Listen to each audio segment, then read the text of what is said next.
मंडळी, आपण स्वतःला जे काही समजतो ते आपण खरोखरच आहोत का?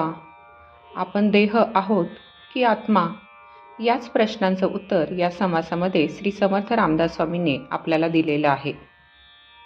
श्रीराम शुकासारिखे पूर्ण वैराग्य जाचे, वसिष्ठा परिज्ञान योगेश्वराचे, कवी वाल्मिका सारखा मान्य ऐसा, नमस्कार माझा सद्गुरू रामदासा. जय जय रघुवीर समर्थ. सार्थ श्री दासबोध दशक 13वा. समास पहिला. दशक 13वा. नामरूप. मानवी मनोरचनेमध्ये असा एक विलक्षण गुण आहे की त्याच्या बळावर माणूस स्वतःकडे व जगाकडे अत्यंत निपक्षपाती दृष्टीने पाहू शकतो. या दृष्टीतून स्वतःकडे पाहिले तर आपले जीवन देह व आत्मा यांच्या सहकार्याने चालते असे स्पष्टपणे आढळते. देहात्मयोगाने सर्व व्यवहार चालतो.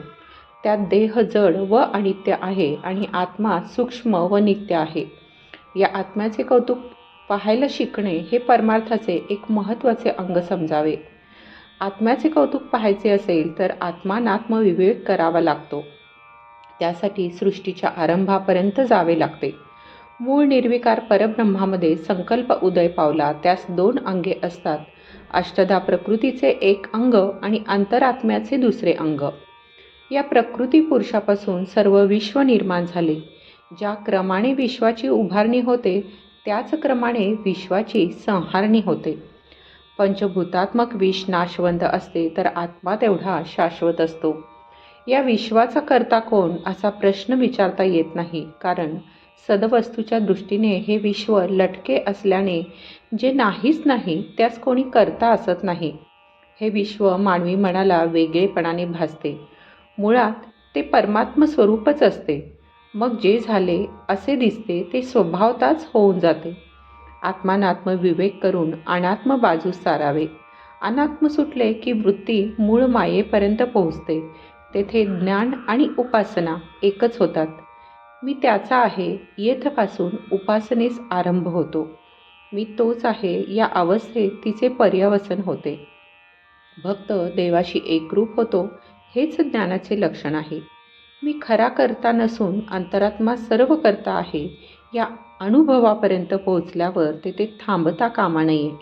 या अनुभवात वृत्ती मूळ मायेपर्यंत पोहोचते, पण ती संपूर्णतः निवृत्ती होत नाही. येथे सारासार विचार करावा. आपण आज जो अर्थ समजतो त्याच्याशी आत्मा तद्रूप होतो. मीपणा संपूर्ण विलीन होऊन वृत्ती निसंदेह व निर्विकल्प झाली की आत्मा देखील तसाच होतो. म्हणून अगदी संपूर्ण संग त्याग करून मूळ मायेपाशी स्थिर झालेली वृत्ती मौन्यगर्भ ब्रह्मात लीन करावी. अशा रीतीने जाणता जाणता वृत्ती परब्रह्माशी तद्रूप होते. तेथे ज्ञानाचे विज्ञान होते, मनाचे उन्मन्न होते. हेच खरे आत्मनिवेदन होय. निर्गुणाशी अनन्य होणारा, निर्विकारी लीन होणारा साधू फार थोर असतो.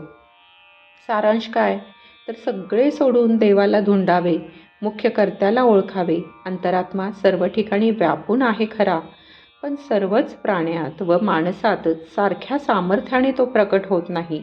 म्हणून ब्रह्मज्ञानी पुरुषाने लोकसंग्रह करताना ज्याच्या त्याच्या योग्यतेप्रमाणे माणसांना वागवावे. सर्वांच्या अंतरंगाशी तदाकार किंवा तद्रूप होऊन असावे. आपण लहान मुलांना शिकवितो त्याप्रमाणे जनतेला शिकवून हळूहळू तयार करावे. सर्वांचे मनोगत राखावे. कोणाचेही अंतःकरण दुखवू नये. असे अंतःकरण न दुखवता शिकविणारा महंत फारच थोर समजावा. इति श्री दासबोधे गुरुशिष्य संवादे दशक 13वा. नामरूप समाप्त. जय जय रघुवीर समर्थ. तुम्हाला हा व्हिडिओ आवडल्यास पुढील व्हिडिओसाठी हे चॅनल सबस्क्राईब करायला विसरू नका.